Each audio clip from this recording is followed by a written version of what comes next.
À Dieu seul soit toute la gloire. Bienvenue sur notre page Ensemble en marche pour le réveil de la mission et à notre rubrique Lumière du monde, celle de la terre.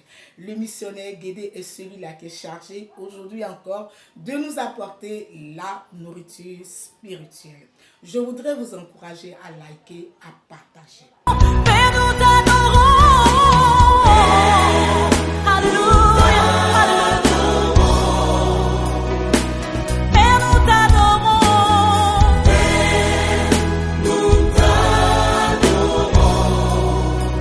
Avant de vous laisser en compagnie du missionnaire, je voudrais que vous reteniez ceci.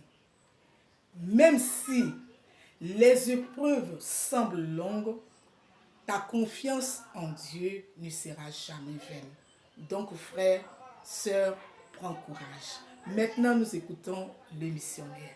Dieu nous bénisse ensemble. Shalom. Mesdames et messieurs, bonjour. Amis internautes, que la grâce de Dieu soit sur vous. Nous sommes à notre rubrique Ensemble en marche pour le réveil de la mission. Et la tranche que nous animons, c'est donc Lumière du monde, celle de la terre. Nous trouvons le texte d'aujourd'hui en Ésaïe 33, 14 à 24. Dans ce texte, il est question donc des fidèles de Dieu, ceux qui s'attachent à l'Éternel.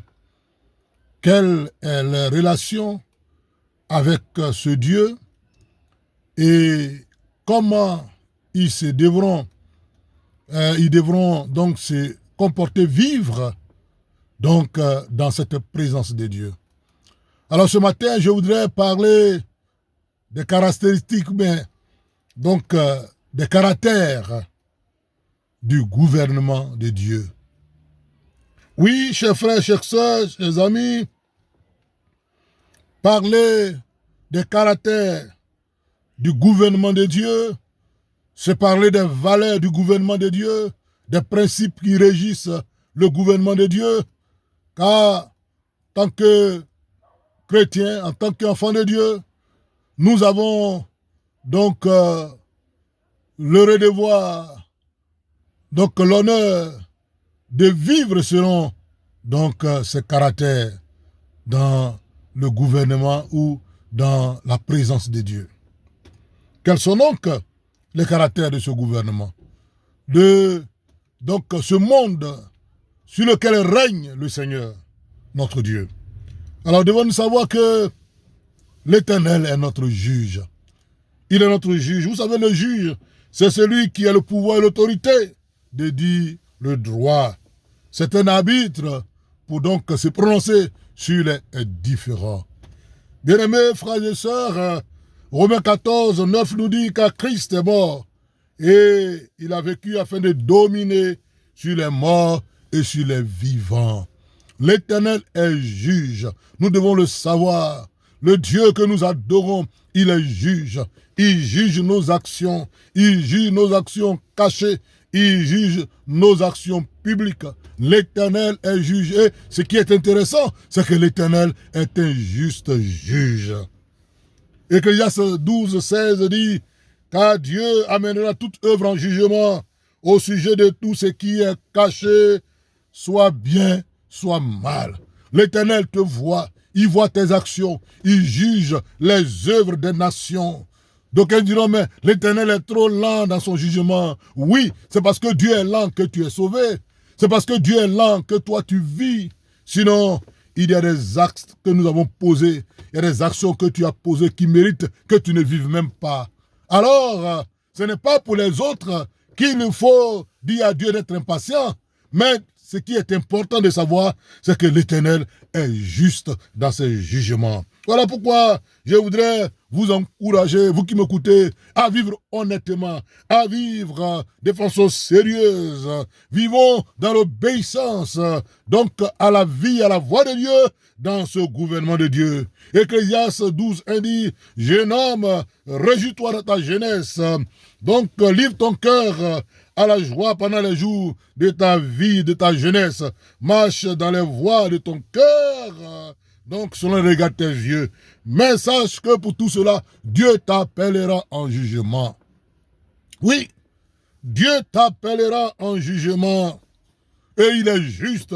C'est pourquoi Hébreu 6 car Dieu n'est pas injuste pour oublier donc votre travail. Dieu est juste, l'Éternel est juste, Jésus est juste. Il n'est pas un Dieu injuste. D'aucuns diront, pourquoi d'autres font le mal et puis ils prospèrent, alors que moi je me sacrifie et puis je suis comme ci, comme ça. Oui, Dieu est juste. Tout ce que Dieu fait est bon. Oui, nous avons un Dieu qui est juste et il faut le savoir. Dieu n'est pas injuste, c'est pourquoi il faut être patient, il faut attendre à lui. Deuxième caractère du gouvernement de Dieu, c'est que l'Éternel est notre législateur.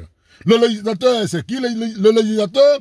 C'est la personne qui donne des lois à un peuple. C'est lui qu'on appelle le législateur. Et l'Éternel est notre législateur. Il nous a donné des lois. Il nous a donné sa parole. Et sa parole est vivante. L'Éternel a des lois. Et ces lois sont justes. Ces lois sont bonnes. Sa parole, elle est merveilleuse. C'est pourquoi le psalmiste dira dans le psaume 119:105, ta parole est une lampe à mes pieds et une lumière sur mon sentier. Il faut que nous le sachions. L'Éternel est notre législateur. La parole de Dieu est vivante. Elle est merveilleuse. La parole de Dieu, elle nous fait du bien. La parole de Dieu nous donne la vie. C'est pourquoi je voudrais vous encourager à vivre selon la parole de Dieu, car cette parole n'est pas difficile. Oui, le message de Christ est un message d'amour, est un message de vie, est un message de paix. Alors que nous étions dans nos traditions, nous étions dans nos us et coutumes, nous étions dans nos principes, dans nos lois qui nous menaient à la mort. La législation divine, la loi de Dieu est venue pour nous donner la vie. La parole, surtout l'évangile du Christ, est venu pour nous donner la vie. C'est pourquoi Jésus dira en Luc 4, 19, l'Esprit du Seigneur est sur moi parce qu'il m'a oint pour annoncer une bonne nouvelle aux pauvres. Il m'a envoyé pour guérir ceux qui ont le cœur brisé, pour proclamer aux captifs la délivrance et aux aveugles le recouvrement de la vie, pour renvoyer libre les opprimés, pour publier une année de grâce du Seigneur. Oui, le gouvernement de Dieu est caractérisé par des lois de Dieu qui sont à notre disposition. Les lois sont douces, elles sont merveilleuses, elles sont succulentes, elles sont bonnes. Quand tu vis la loi de Dieu, tu es honoré. Quand tu vis la loi de Dieu, tu es béni, tu as la joie, tu as la paix, tu as la tranquillité. C'est pourquoi Jésus même dira en Matthieu 11, 29, 30, « Prenez mon juge sur vous et recevez mes instructions, car je suis doux et humble de cœur. » Et il dit, « Et vous trouverez du repos pour vos âmes. » Oui, la législation de Dieu, elle est donc pour notre vie. Et enfin, le dernier critère, donc caractère du gouvernement de Dieu, c'est que l'Éternel est roi. Le roi, c'est le chef, c'est celui qui est la tête. L'Éternel est notre roi, il est notre patron, il est notre gouverneur. À ce titre, nous devons le respecter, nous lui devons obéissance. Jésus est roi, il est roi des rois, il est l'Éternel des armées, il est le Dieu tout-puissant et nous sommes le peuple de ce royaume. Si tu es enfant du roi, alors vis comme un prince. Si tu es enfant du roi, vis comme une princesse, vis comme quelqu'un dont le Père est un roi. Nous avons le Dieu qui est roi et nous sommes dans le royaume de Dieu. C'est pourquoi en Apocalypse 5, 9, 10, il a dit, les vieilles chantaient un cantique nouveau disant, tu es digne de prendre le livre et d'en ouvrir les sceaux, car tu as été immolé et tu as racheté pour Dieu, par ton sang, donc toute tribu, toute langue, tout peuple et toute nation, et tu as fait d'eux un royaume et des sacrificateurs. Nous sommes dans le royaume de Dieu, le gouvernement de Dieu. Il est donc l'Éternel est notre juge, l'Éternel est notre législateur et l'Éternel est notre roi. Alors, vivons comme des enfants du roi, vivons de la législation et sachons que le juste juge est à nos côtés chaque jour. Que Dieu vous bénisse. Vous étiez donc ensemble à marche pour le réveil de la mission. La rubrique Lumière du monde, c'est de la terre, est toujours à vos côtés. Shalom et bonne journée à vous. Ciao, ciao.